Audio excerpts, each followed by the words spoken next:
Hello भाई साहब, कैसे हैं जी? सब ठीक है, बढ़िया है। तो आज की जो वीडियो होने वाली है वो है जी गैंगस्टर्स, ओ माफिया, डॉन, और क्या क्या बोलते हैं इनको, यही बोलते हैं। चलें तो जी। कब्जा ग्रुप भी बोलते हैं।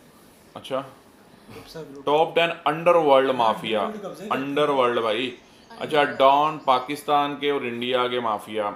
अच्छा, इनका भी पूरी डिटेल होती है इन लोगों के पास। हाँ, वाह। ये बड़े फेमस हो जाते हैं ना। ओह, जब लितर प्लेट होती है तो फिर चलें जी, देखते हैं पहले पाकिस्तान की। अस्सलाम वालेकुम दोस्तों इस बात में कोई शक नहीं है कि दुनिया के हर मुल्क में क्रिमिनल डॉन और गैंग माफिया मौजूद होते हैं। इनका सिक्का मुल्क के अंदर ही नहीं बल्कि बाहर की दुनिया में भी चलता है, जभी तो ये मुल्क के अंदर और बाहर होने वाले सफ़ेद और सियाह काम के मालिक होते हैं। इसी तरह पाकिस्तान में हमेशा से ऐसे ताकतवर डॉन मौजूद रहे हैं जो कानून को तोड़ते हुए बगैर किसी से डरे हर नाजायज और बुरा काम अपनी ताकत के जोर पर करते रहते हैं, जिन्हें आज तक कोई पूछने वाला पैदा ही नहीं हुआ। हम आपको पाकिस्तान के उन 10 खतरनाक लोगों के बारे में बताने जा रहे हैं जिनसे पाकिस्तान के सदर और वजीर आजम और आर्मी चीफ डरते रहे हैं। मैंने कहा ये भी नंबर 1 पर सादिक खान आडोजई का नाम आया है। चमन में बैठकर पूरे मुल्क में स्मगलिंग का नेटवर्क ऑपरेट करने वाला सादिक खान अचकजई इसका। अच्छा, बहुत ना कोई तेज बंदा है जिसने वीडियो बनाई है, उसने वो उनकी तस्वीरें लगा के ना जरदारी और नवाज शरीफ की, उसने बताया है कि भाई साहब समझ जाओ कि ये भी शामिल है, ये भी उनसे डरते थे। ये भी शामिल है। खौफ पूरे मुल्क में जब हुआ जब सरे आम रोड पर कत्ल होने वाले कस्टम ऑफिसर अब्दुल कुद्दूस शेख की एफआईआर में सादिक खान अचकजई का नाम आया। सादिक खान अचकजई इतना मजबूत हो गया कि कस्टम एंटी स्मगलर फोर्स की खौफ की अलामत बन गया। सादिक खान ने अपना धंधा इनलीगल स्मगलिंग से शुरू किया, उसके बाद ये बंदा पाकिस्तान का पावरफुल इंसान बन गया। सादिक खान अचकजई से कराची से लेकर चमन तक हर कस्टम ऑफिसर और सिक्योरिटी फोर्सेस इन पर हाथ डालने से घबराते हैं और बड़े बड़े सियासतदान इनसे डरते हैं और आज तक इनका कोई कुछ नहीं बिगाड़ सका। नंबर 2 पर है ताजी खोकर। क्या आपने कभी सोचा है कि मलिक रियाज के पास ऐसी कौन सी जादू की छड़ी है जो वो हज़ारों एकड़ ज़मीन खाली करवा कर वहाँ बैरिया टाउन बनवा देता है? अगर नहीं जानते तो मैं आपको बता रहा हूँ, ये जादू की छड़ी ताजी खोकर है। ताजी खोकर का असल नाम इम्तियाज़ खोकर है, जिनका नाम पाकिस्तान में होने वाले हर 2 नंबर काम में शामिल होता है। इस्लामाबाद एयरपोर्ट के करीब इनका ताजी खोकर के नाम से एक बहुत बड़ा फार्म हाउस है जिसमें दुनिया भर के नायाब जानवर और दुनिया भर की महंगी गाड़ियां मौजूद हैं। इनके भाई हाजी नवाज खोकर पीपल्स पार्टी के सेनेटर रह चुके हैं। यही वो शख्स हैं जो ताजी खोकर के हर 2 नंबर काम में ढाल बनकर इनकी मदद करते हैं और ये आसिफ जरदारी के भी बहुत लाडले हैं, क्योंकि आसिफ जरदारी ने इनको अपनी सोने से बनी हुई राइफल AK-47 भी गिफ्ट दी है। दोस्तों नंबर 3 पर है सेठ आबिद हुसैन। ये पाकिस्तान के वो डॉन हैं जो किसी से नहीं डरते, फिर चाहे वो पाकिस्तान के वजीर आजम हो, सदर हो या आर्मी चीफ। इनकी ताकत का अंदाजा आप इस बात से लगा सकते हैं कि एक बार पाकिस्तान के वजीर आजम जुल्फिकार अली भुट्टो ने इनका सोने से भरा हुआ बहरी जहाज पाक फौज के जरिए पाकिस्तानी बंदरगाह पर लगने से रुकवा दिया, तो जुल्फिकार अली भुट्टो को लेने के देने पड़ गए, क्योंकि सेठ आबिद ने अमेरिका में ऑक्सफोर्ड यूनिवर्सिटी में पढ़ती हुई जुल्फिकार अली भुट्टो की बेटी बेनजीर भुट्टो को अमेरिका में अगवा कर लिया था। सिर्फ यही नहीं, याद रहे जब पाकिस्तान ने अपने एटमी प्रोग्राम पे काम शुरू किया तो अमेरिका ने पाकिस्तान को न्यूक्लियर प्रोसेसिंग यूनिट देने से इनकार कर दिया था। पाकिस्तान हुकूमत ने ये काम सेठ आबिद को दे दिया था, तो ये सेठ आबिद ही थे जिन्होंने ऑस्ट्रेलिया से न्यूक्लियर सिस्टम उठा के समंदर के खुफिया रास्तों से पाकिस्तान पहुंचाया। यानी पाकिस्तान को एटमी ताकत बनाने में सेठ आबिद का भी बहुत बड़ा हाथ है। यही वजह है सेठ आबिद की दहशत पाकिस्तान में नहीं बल्कि बैरून मुल्क ममालिक में भी है, क्योंकि ये कराची, पेशावर, लाहौर के नहीं बल्कि बहराए हिंद के भी डॉन थे। नंबर 4 पर है आबिद बॉक्सर। ये मौजूदा पाकिस्तान के वजीर आजम शहबाज शरीफ के इनकाउंटर स्पेशलिस्ट रह चुके हैं, इसीलिए ये किसी भी तारुफ के मोहताज नहीं। ये बात दुरुस्त है कि शहबाज शरीफ ने अपने दुश्मनों को ख़त्म करने के लिए आबिद बॉक्सर का सहारा लिया। यही वो दौर था कि पंजाब में आबिद बॉक्सर का नाम एक डर की अलामत समझा जाने लगा था। जब शहबाज शरीफ और नून लीग को ये एहसास हुआ कि उन्होंने आबिद बॉक्सर को बहुत ज़्यादा इस्तेमाल कर लिया और ये हमारे लिए नुकसानदेह साबित हो सकता है, तो उन्होंने आबिद बॉक्सर को मारना चाहा। लेकिन आबिद बॉक्सर इनका भी बाप था, वो बैरून मुल्क भाग गया। इन्हें इंटरपोल के जरिए पकड़कर पाकिस्तान लाया तो गया, मगर आज तक इनका कोई कुछ नहीं बिगाड़ सका। दोस्तों नंबर 5 पर है जफर सुपारी। आप लोगों ने ये तो सुना होगा कि जराइम की दुनिया में किसी को कत्ल करना हो तो उसकी सुपारी दी जाती है, लेकिन एक बंदा ऐसा है उसने अपने नाम के साथ ही सुपारी लगाया हुआ है। तो सोचें वो बंदा कितना खतरनाक होगा। यही वजह है जफ़र सुबारी पाकिस्तान के खतरनाक लोगों की लिस्ट में आता है। जफ़र सुबारी का असल नाम जफ़र खान है। इनका ताल्लुक रावलपिंडी से है। ये आज से कुछ साल पहले अपनी फायरिंग की वीडियो और ज़्यादा सोना पहनने की वजह से वायरल भी हुए थे, जिसके बाद ये खबर सामने आई थी कि जफ़र सुबारी का ताल्लुक अंडरवर्ल्ड डॉन के साथ भी है। हैरान करने वाली बात ये भी है कि जफ़र सुबारी कुरान हाफिज भी हैं। दोस्तों, नंबर 6 पर आते हैं अल्ताफ़ हुसैन। पाकिस्तान की तारीख, पाकिस्तान की सियासत और पाकिस्तानी डॉन माफिया की तारीख के ये वो शख्सियत हैं जो किसी तारुफ के मोहताज नहीं, क्योंकि जितने बेगुनाह मासूमों के कत्ल के इल्ज़ाम अल्ताफ़ हुसैन पर हैं, शायद ही किसी ने इतने कत्ल किए भी ना हों। इन पर पाकिस्तान में अगवाकारी, भत्ताखोरी, गद्दारी, कत्ल, करप्शन, न जाने कौन कौन से इल्ज़ाम लगे हैं। कहा जाता है ये वो शख्स था जिसने अपनी पार्टी के लोगों को भी नहीं बख्शा, उनकी ज़रूरत और इस्तेमाल के बाद उनको भी कत्ल कर डाला। नाकाबिले बात ये भी है कि अल्ताफ़ हुसैन के अभी भी पाकिस्तान और कराची में चाहने वाले बहुत हैं। दोस्तों, नंबर 7 पर हैं उज़ैर बलोच। उज़ैर बलोच का असल नाम उज़ैर जान बलोच है। ये जरदारी हुकूमत में होने वाले कत्लो गारत का और लियारी गैंग वॉर का सबसे बड़ा गुंडा रह चुका है। सुना था डॉन बनने से पहले उज़ैर बलोच पुलिस में भर्ती होना चाहता था, जिसके लिए इसने टेस्ट दिया था और निशानाबाजी में फर्स्ट पोजीशन हासिल करी थी, मगर सिंध के करप्ट निज़ाम की वजह से ये पुलिस में भर्ती ना हो पाया। 2003 में इसके वालिद फैज़ मोहम्मद को पाकिस्तान के अरशद पप्पू गैंग ने अगवा करके उज़ैर बलोच से भत्ता मांगा, तो ये अपनी गरीबी की वजह से भत्ता ना दे सका, तो पप्पू गैंग ने अजियत दे देकर इसके वालिद को कत्ल कर दिया। जब इन्हें पाकिस्तान की अदालतों से इंसाफ ना मिला तो इनकी बदले की आग ने इसको अपना गैंग बनाने पर मजबूर किया। बिल आखिर 6 साल की लड़ाई के बाद इसने अरशद पप्पू को पकड़ के उसका सर काट कर कराची के कब्रिस्तान में उसके सर से फुटबॉल खेला। इसके बाद जरदारी खानदान ने अपने दुश्मन ख़त्म करने के लिए इसको रखा और आज पाकिस्तान के बड़े माफियाज, टारगेट किलर और गैंगस्टर की लिस्ट में उज़ैर बलोच का नाम शामिल ना हो, ऐसा हो नहीं सकता। दोस्तों, नंबर 8 पर है टीपू ट्रकावाला। पाकिस्तानी डॉन जिसने अंडरवर्ल्ड पर हुक्मरानी की वो कोई और नहीं, देसी पहलवान टीपू ट्रकावाला था। ये लाहौर की शाह आलम मार्केट का रिहायशी और बिल्लू ट्रकावाला का बेटा था। टीपू ट्रकावाला के वालिद को इनके दुश्मनों ने कत्ल करा तो टीपू ट्रकावाला ने पूरे लाहौर को हिला डाला। दिलचस्प बात यह है कि टीपू ट्रकावाला की सुबह 10 ताकतवर और खूनखार बब्बर शेरों को खाना खिलाने से होती थी। कहा जाता है इनकी बहादुरी और जवानी का चर्चा इंडिया तक इस कदर फैल चुका था कि इंडियन अदाकारा उर्मिला इनको इतना चाहने लगी थी कि जब उससे रहा नहीं गया तो वो इनसे मिलने लाहौर आ गई थी। बिल आखिर इन्हीं के आदमी खुर्रम भट्ट से इनकी बढ़ती हुई ताकत देखी न गई तो उन्होंने दुबई से वापसी पर टीपू ट्रकावाला को लाहौर एयरपोर्ट की पार्किंग में कत्ल कर दिया। फर्रुख खोकर पाकिस्तान की माफिया लिस्ट में नंबर 9 पर आते हैं, जिसकी वजह है खुलेआम बदमाशी, शोहरत, वालिद के पैसे पर शाहाना ऐशो याशी वाली ज़िंदगी गुजारना। इनके वालिद का बनाया हुआ डेरा ताजी खोकर इस्लामाबाद एयरपोर्ट के रनवे के साथ है, जो हर आने जाने वाली फ्लाइट के लिए एक बड़ा रिस्क है, क्योंकि ये अपने वालिद के पाले हुए गुंडों की एक बड़ी फौज को अपने साथ मिलाकर जो चाहता है वो कर लेता है। आज भी ये जहाँ जाता है किसी फिल्मों की तरह अपने गुंडों की कम से कम 10 लैंड क्रूजर साथ लेकर जाता है। इसने खोकर 333 के नाम से एक खुफिया ग्रुप भी बनाया हुआ है। यही वजह है फर्रुख खोकर बड़े से बड़ा गुनाह करके भी खुलेआम घूमता है। अगर गलती से भी पुलिस इसको गिरफ्तार कर भी लेती है तो ये अपने अंडरवर्ल्ड डॉन की ताकत का इस्तेमाल करके ये फौरन बाहर आ जाता है। नंबर 10 पर है गोगी भट्ट। पाकिस्तान के खतरनाक तरीन इंसान और माफिया की लिस्ट में गोगी भट्ट का नाम आता है, जो लाहौर का एक मशहूर गैंगस्टर है, क्योंकि इन्होंने कम उम्री में ही जराइम की दुनिया में कदम रख लिया था। फिर इन्होंने कब्जा माफिया और लोगों की सुपारी लेकर कत्ल करने में बड़ा नाम कमाया। इन्हें असल शोहरत जब मिली जब लाहौर में एयरपोर्ट के अंदर जाकर इन्होंने टीपू ट्रकावाला को कत्ल करा। इनका असल नाम ख्वाजा अकील भट्ट है। इसी तरह साबित हो गया लाहौर गवाला मंडी का ये गैंग बारे में बताने वाले हैं जो आज भी जुर्म की दुनिया में सक्रिय हैं और लगातार आपराधिक वारदातों को अंजाम दे रहे हैं। इस लिस्ट में 10वें नंबर पर नाम आता है छत्तीसगढ़ के टॉप गैंगस्टर तपन सरकार का। इस पर हत्या के प्रयास और जबरन वसूली के 100 से ज्यादा आपराधिक मामले दर्ज हैं। इसने वर्ष 1986 में सिर्फ 16 साल की उम्र में अपराध की दुनिया में कदम रख दिया था। इसके बाद 20 साल तक अपराध की दुनिया में राज करने के बाद इसे वर्ष 2005 में एक अन्य गैंगस्टर महादेव मार की हत्या के आरोप में गिरफ्तार कर लिया गया। इसी केस में फैसला सुनाते हुए वर्ष 2015 में इसे उम्र कैद की सजा सुनाई गई थी। तब से ही यह जेल में बंद है।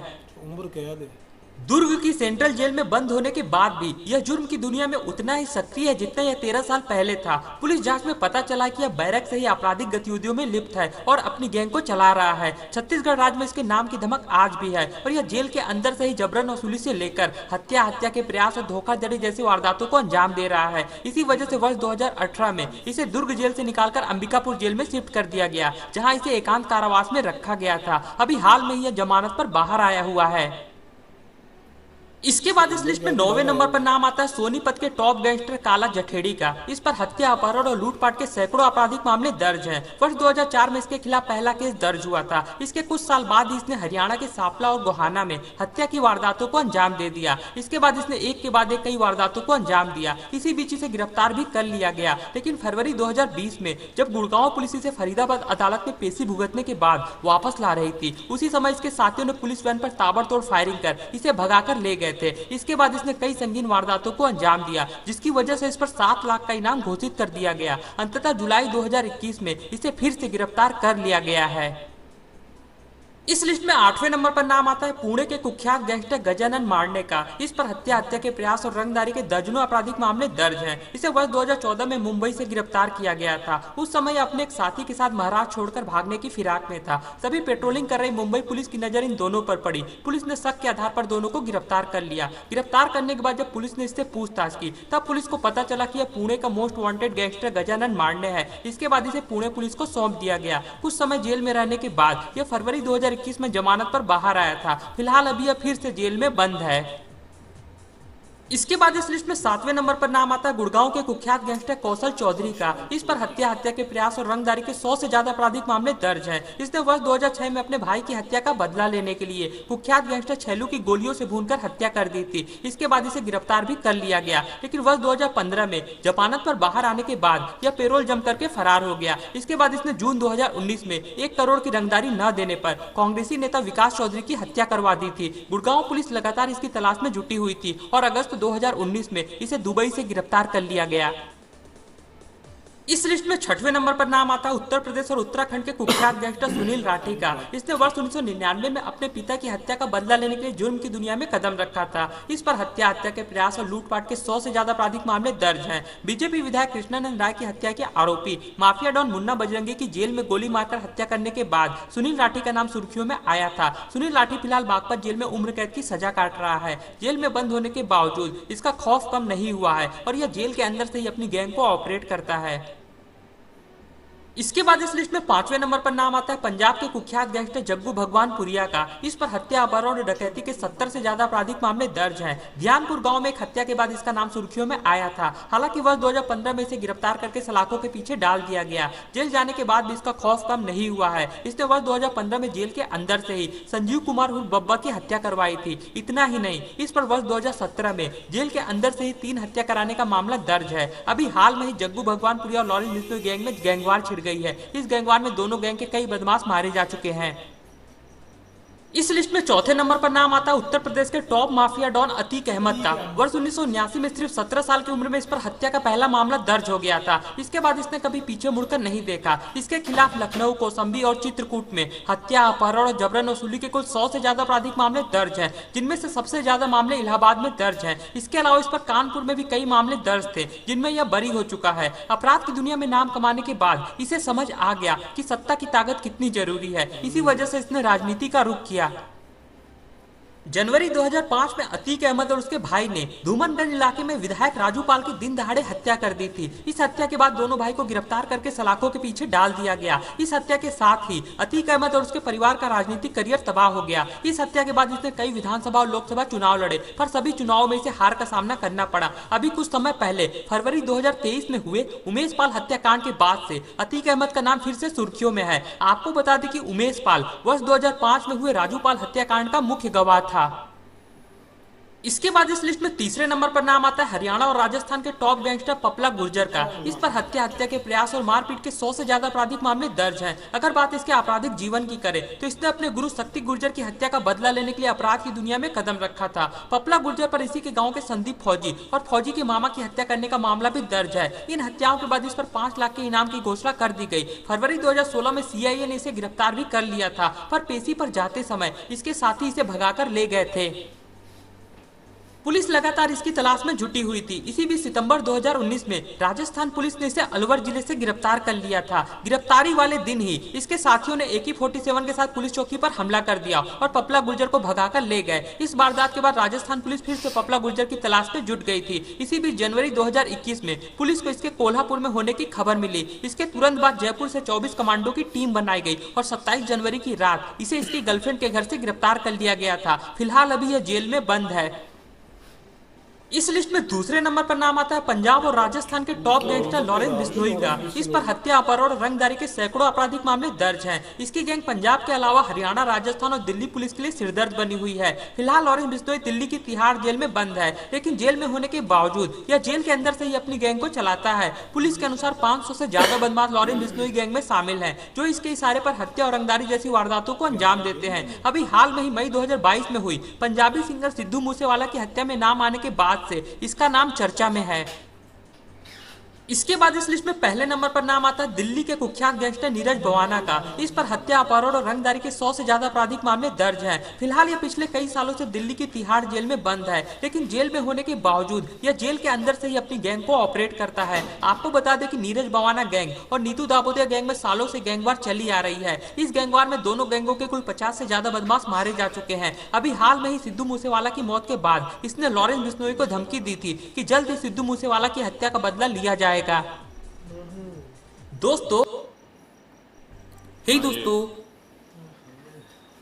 क्या फर्क नजर आया? पाकिस्तान में वैसे मुझे लगता है ज्यादा डेंजरस थे। पाकिस्तानी ने एक चीज नोट की है कि उधर जितने भी गैंगस्टर उन्होंने दिखाए हैं वो जहाँ जेल में है या पकड़े गए हैं या उनके ऊपर केस चल रहा है, और इधर वाला जो था उसका ये अब मसला कहाँ पे है पता है? इधर वाले आपने जितने भी देखे हैं उनको किसी न किसी पॉलिटिशियन की सपोर्ट है पीछे से, मिले हुए। ठीक है। ये मसला था कि इधर जितने भी गैंगस्टर हैं किसी के पीछे खुद पॉलिटिशियन है, जैसे कि हाँ मतलब कोई भाई है वो उसका, कोई किसी का कुछ है, कोई किसी का कुछ है। गैंग वार पीछे से चलती आ रही है, बाप दादा से इनके वो ही आगे चल रहे हैं। उनके देख रहे इतने कोई वो भी नहीं थे कि किसी ने गोल्ड पहना हुआ। हमारे यहाँ पर सारे सोने से लदे हुए। अच्छा सरेआम इधर वो मतलब दिखा रहे थे वीडियो में, उनकी सिर्फ जस्ट तस्वीरें दिखाई हैं, कोई इतनी वीडियो तो मंजरे आम पर नहीं आती। मुझे ऐसा लग रहा था लॉरेंस बिश्नोई पहले नंबर पे होगा।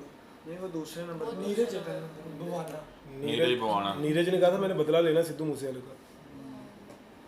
मतलब उनके ग्रुप की भी आपस में चलती लगती भी है ना, फिर उनको कोई ना कोई चाहिए कि इसने इसको मारा गैंग वार इनकी हर किसी की आपस और वो में। सपोर्ट करेगा फिर उसको। अब वो जो पाकिस्तान का था गोगी बाट, उसको मारा था टिप्पो और ट्रक वाला का बेटा। लेकिन ये है कि मतलब होना चाहिए ना इनका ना, स्पोर्ट के बिना तो नहीं चलते ना, ये चल ही नहीं सकते। मतलब अगर वो पकड़े भी जाते हैं तो फिर उसी दिन उनको टेंशन नहीं है, उनको पता है कि नहीं, हमारे अब बैठे ये हुए हैं देखिए ना। कि हमने जो इंडिया के देखी है वो जेल में बैठ के सारा कुछ करवा रहे सारा हैं। कुछ करवा रहे हैं। होता है जो सपोर्ट होती है ना। और ये जो जेल में भी होते हैं इनकी लाइफस्टाइल ऐसी होती है जैसे घर में बैठे होंगे। जेल में भी इन्हें हर चीज मिलती है। ऐसे है ना भाई, इनको कोई डर तो होता नहीं किसी का। ठीक है, अंदर इनको एसी रूम दिए हुए हैं, एलसीडी लगी हुई कोई है। डर नहीं कोई डर होता नहीं। इनको। नहीं, नहीं, बंदा उनको नहीं मारना होता। इनके लिए कोई मुश्किल हाँ, काम है। उनको आप इधर वो के अपनी मौत साथ लेके चलते होते हैं बस। तो लेकिन ये है कि काम बुरा है। काम हो रहे हैं। चले बाकी ये वीडियो था जी जिसमें हमने पहले पाकिस्तान के और फिर इंडिया के जो हैं वो गैंगस्टर्स देखे हैं, और इंडिया के मोस्टली कुछ जेल में हैं, कुछ मतलब ऐसे, लेकिन पाकिस्तान के तो भाई साहब उनको सपोर्ट है पूरी, कोई हाथ ही नहीं लगाता है। अब यही चीज है ना, ये देखिए टिप्पू ट्रक्का वाला है ना, उसके बाप को भी मरवाया गया, उसको खुद भी मरवाया गया, उसका जो बेटा है वो कभी किसी मसले में आया नहीं है, उसने कभी किसी को मारा भी नहीं है, अभी उसको 6 भी साल मरवाया। महीने हुए हैं उसकी भी डेथ। ये फिर जो बदला लेने वाले हैं वो फिर नस्लें भी खत्म कर देते हैं। ऐसे ही होता है ना, वो बता तो रहे हैं कि उधर उन्होंने कि वो मतलब जब उसको इंसाफ नहीं मिला था वो था कि फिर हाँ उसको जब इंसाफ नहीं मिला अदालत से तो फिर उसने खुद अपना ग्रुप बना लिया, तो ऐसे ही होता है। लेकिन ये मोस्टली ये जो होते हैं ये हालात के मारे होते हैं, ये मजबूरी में या किसी वजह से या गुस्से में आकर जो है फिर इस तरफ चूज करते हैं ये रास्ता। फिर ये अपना नाम बनाती है। चले बाकी ये है कि इनको वैसे प्रमोट शरमोट तो नहीं होना करना चाहिए, लेकिन ये है कि बुरी बात इनको जहाँ भी जो भी स्टेट जहाँ भी हैं जिस भी कंट्री में हैं तो उस कंट्री के अगर जो पॉलिटिशियन है वही साथ मिल जाएंगे तो फिर वो मुश्किल हो जाती है। अगर पॉलिटिशियन चाहें, पॉलिटिशियन अपना काम निकलवाते हैं ना हाँ वो काम निकलवाते हैं, यही बात होती है कि उन्होंने अपने काम निकलवाने होते कि हैं। पुलिस का कंट्रोल होना चाहिए इन पे, वो नहीं हो सकता। चलें, एक जाएगा तो कोई और आ जाएगा, ये सिलसिला जो है ये कहाँ रुकेगा। चलें, बाकी आते हैं जी नेक्स्ट वीडियो में।